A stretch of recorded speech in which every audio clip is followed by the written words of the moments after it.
भारतामध्ये oral cancer पेशंटचा अचानकपणे वाढ. नमस्कार मित्रमैत्रिणींनो, माझं नाव डॉक्टर संध्या गव्हाणे आणि माझ्या ह्या चॅनलमध्ये तुमचं सगळ्यांचं स्वागत. मित्रमैत्रिणींनो, मी कॅन्सर सर्वायव्हर पण आहे. भारतामध्ये नुकतंच आरोग्यविषयक एक सर्वे करण्यात आला. त्यामध्ये मुखरोगाचे कॅन्सर जास्त प्रमाणात आढळले. भारतामध्ये 1 लाख ओरल कॅन्सरचे पेशंट्स दरवर्षी आढळतात आणि त्यामध्ये 55,000 पेशंटचा मृत्यू होण्याचे प्रमाण आहे. आणि यामध्ये महिलासुद्धा मागे नाहीत. महिलांमध्ये सुद्धा मुखरोगाचे कॅन्सर होण्याचं प्रमाण खूप जास्त प्रमाणात आहे.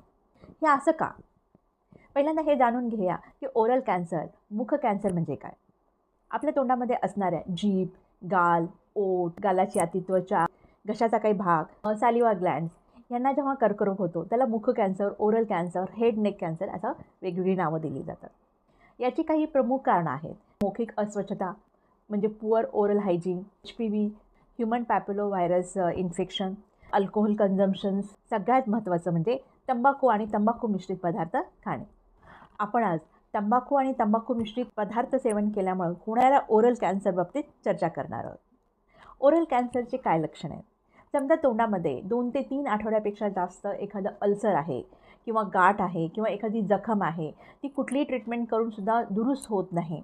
तोंड व्यवस्थित उघडत नाही किंवा गिळताना त्रास होतो, बोलताना त्रास होतो, घशामध्ये काही सूज आली आहे, गाठ आलेली आहे, जबड्यांच्या खाली मानेमध्ये गाठी आलेल्या आहेत, तर ही ओरल कॅन्सरची लक्षणे असू शकतात.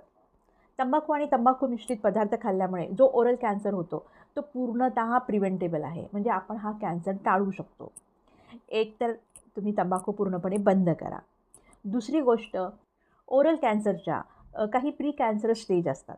त्या आपल्याला जर ओळखता आल्या तर वेळेतच आपल्याला कॅन्सर डिटेक्ट करता येतो आणि कॅन्सरची ट्रीटमेंट होऊ शकते किंवा कॅन्सर होण्यापूर्वीच त्याची ट्रीटमेंट करून आपण कॅन्सरला रोखू शकतो.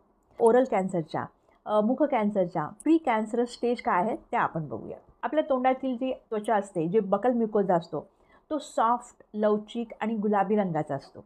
जेव्हा तंबाखू किंवा तंबाखू मिश्रित पदार्थ खाल्ले जातात तेव्हा त्यामध्ये घर्षण होऊन आतील त्वचेमध्ये काही बदल व्हायला लागतात. त्यामध्ये जी गुलाबी त्वचा असते ती निघून जाऊन तिथे पांढरी त्वचा यायला लागते. त्याला ल्युकोप्लेकिया असं म्हणतात. आणि ह्यासोबतच कधीकधी लाल त्वचा पण यायला लागते. त्याला इर्थोप्लेकिया असं म्हणतात. दुसरी गोष्ट की अल्सर्स येणं. आता माउथ अल्सर्स हे बहुतेक जणांना येतात. पोट खराब असणं, व्हिटॅमिन डिफिशियन्सी असणं, न्यूट्रिशन कमी असणं. काही माउथ अल्सर असे आहेत की ते येतात, खूप दिवसापर्यंत राहतात आणि ते ट्रीटमेंट करूनसुद्धा कमी होत नाही. तोंड उघडता येत नाही. आपल्या तोंडातली आतील त्वचा जी पांढरी झालेली असते त्याची लवचिकता कमी व्हायला लागते. तिथे फायब्रस बँड तयार व्हायला लागतात.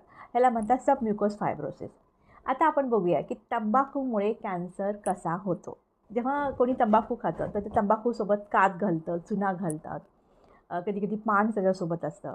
तो मिश्रण ते गाल आणि हिरड्यांच्या मध्ये ठेवतात किंवा जिभेच्या खाली ठेवतात. तोंडातली त्वचा आहे ती खूप सॉफ्ट असते. त्या सॉफ्ट त्वचेसोबत ह्याचं घर्षण व्हायला लागतं. तिथे जखम होते, तिथे इन्फ्लामेशन होते, तिथे सूज निर्माण होते आणि ही सूज पुढे जाऊन कॅन्सरमध्ये परावर्तित होऊ शकते. तंबाखूमध्ये निकोटीन हा एक पदार्थ असतो. निकोटीन हा एक ॲडिक्टिव्ह पदार्थ आहे. जे निकोटीन आहे हे एक पोटंट कार्सिनोजन आहे. सारखं तंबाखू आणि तंबाखू मिश्रित पदार्थ खाल्ल्यामुळं आपल्या आतील त्वचेमध्ये फरक जाणवतो. सॅलिव्हाचं प्रमाण कमी व्हायला लागतं आणि त्यामुळं भुकेची संवेदना कमी होते. कंपन्यांनी गुटखा गरीब लोकांना स्वस्त दरात मिळण्यासाठी त्यामध्ये काही गोष्टी ॲड करण्याला सुरुवात केली. जसं काच, चुना, सुपारी ह्याच्याऐवजी काही त्यांनी केमिकल्स मिळवायला चालू केले. त्याचा स्वाद वाढवण्यासाठी, त्याचं टेक्स्चर वाढवण्यासाठी त्यांनी त्याच्यामध्ये काही प्रिझर्व्हेटिव्हज किंवा कलर्स किंवा फ्रेग्रन्स त्याच्यामध्ये ॲड केले. एक गुटखा, तंबाखू तर आहे, निकोटीन तर आहे, पण काही केमिकल्स पण त्याच्यामध्ये मिसळले गेले. कॅन्सर तयार करणारं पदार्थ तयार झालेला आहे. मुखरोगामध्ये जेवढे काही कॅन्सरचे पेशंट्स आढळले त्याच्यामध्ये 18% पेशंट तंबाखू आणि तंबाखू मिश्रित पदार्थ खाल्ल्यामुळे आढळतात. तुम्ही तंबाखू आणि गुटख्यासोबत जर अल्कोहोल कन्झम्पशन करत असाल तर मुखरोग होण्याचे प्रमाण हे 36% वाढत जाते. तंबाखू आणि तंबाखू मिश्रित पदार्थामुळे फक्त मुखरोगच होत नाही तर अन्ननलिकेचा कॅन्सर व्हायला पण मदत होत आहे. तंबाखू आणि अल्कोहोल कन्झम्पशन जर सोबत असेल तर 7 वेगवेगळ्या प्रकारचे कॅन्सर होण्याचे चान्सेस असतात. आता तंबाखू आणि तंबाखू मिश्रित पदार्थामुळे तर कॅन्सर होण्याचे प्रमाण एवढे जास्त आहे तर भारतामध्ये तंबाखू बॅन का नाही आहे, त्याच्यावर प्रतिबंध का नाही आहे? भारत हा तंबाखू उत्पादक आहे. भारतातील तंबाखू ही इतर देशामध्ये निर्यात केली जाते. भारत सरकारला त्याच्यामधून फायदा होतो. तंबाखू आणि तंबाखू मिश्रित पदार्थ याच्यावर GST ही खूप जास्त प्रमाणात आहे.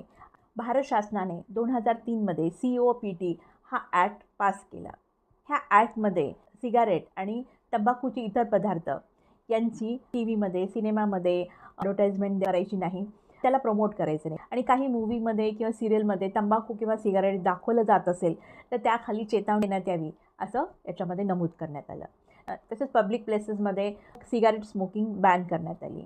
जिथे शैक्षणिक क्षेत्र आहे, शाळा, कॉलेजेस याच्या आवारामध्ये आसपास कुठेही गुटखा, तंबाखू, सिगारेट सेल करण्यामध्ये बंदी करण्यात आली. पण एवढं सगळं करूनसुद्धा तंबाखूचे उत्पादन, विक्री ह्याच्यावर डायरेक्ट बॅन कुठेही घालण्यात आला नाही. 2011मध्ये FSAI यांनी कोणत्याही खाद्यपदार्थामध्ये तंबाखू, निकोटीन घटक म्हणून वापरण्यात येऊ नये असं एक सेफ्टी रेग्युलेशन काढलं. हे सेफ्टी रेग्युलेशन आहे, हा कायदा नाही. याचा आधार घेऊन काही कंपन्या ज्या तंबाखू मिश्रित पदार्थ बनवतात त्या कोर्टात गेल्या. काही कंपन्यांनी 2 वेगवेगळे सॅचेट्स तयार केले, एकामध्ये तंबाखू आणि एकामध्ये पान मसाला, आणि ग्राहकांनी ते दोन्ही पाऊच एकत्र करून मग ते खायचं अशी पद्धत चालू केली. म्हणजे एकीकडे गुटखा बॅन पण झाला आणि गुटखा मिळत पण आहे असं एक चित्र तयार झालं. काही पान मसाल्याची ॲडव्हर्टाइजमेंट तुम्ही TVवर पाहिली असेल. तारांकित अभिनेते याची ॲडव्हर्टाइजमेंट करताना आपण पाहिलेलं आहे. लोकांना कंपनीचं जे नाव असतं ते कंपनीचं नाव एक नामांकित अभिनेत्याकडून त्यांना भेटत आहे आणि त्यामुळं लोक परत ते पान मसाला आणि तंबाखू याच्याकडे वळत आहेत. भारतामध्ये तंबाखू खरंच बॅन आहे का याच्यावर लॅन्सेट हे जे फेमस मेडिकल जर्नल आहे त्याच्यामध्ये एक आर्टिकल पब्लिश झालं. भारतामध्ये जो तंबाखू बॅन आहे तो किती अनसक्सेसफुल आहे हे याबाबतीत त्याच्यामध्ये सांगितलं गेलं आहे. तसंच इंडिया टुडे ह्या मॅगझिननी पण याची दखल घेतली. त्यांच्या मतानुसार बॅन झालेला गुटखा आता आपल्या भारतामध्ये थ्राईव्ह करतो आहे. गुटखा तर भारतामध्ये बॅन आहे, पण त्याचं भारतामध्ये जी विक्री आहे आणि त्याचं जे सेवन आहे याचं प्रमाण वाढलेलं आहे. जेव्हा 20 वर्षाखालील लहान मुलांना कॅन्सर होताना पाहतो, त्यांना बोलता येत नाही, त्यांना व्यवस्थित खाता पिता येत नाही, त्यांचं तोंड उघडत नाही, हे याचं एक द्योतक आहे. आपल्या भारताचा भविष्यकाळ खूप अंधारात आहे. हा माझा व्हिडिओ आवडला तर जास्तीत जास्त लोकांपर्यंत पोहोचवा. नवीन लोकांनी माझ्या चॅनलला सबस्क्राईब करा आणि बेल आयकॉनवर क्लिक करा, त्यामुळे माझ्या पुढील व्हिडिओची नोटिफिकेशन्स तुम्हाला मिळतील. तंबाखू आणि तंबाखू मिश्रित पदार्थ पूर्णपणे कायमचे बॅन हवेत का? तुम्हाला काय वाटतं हे मला कमेंट बॉक्समध्ये नक्की कळवा.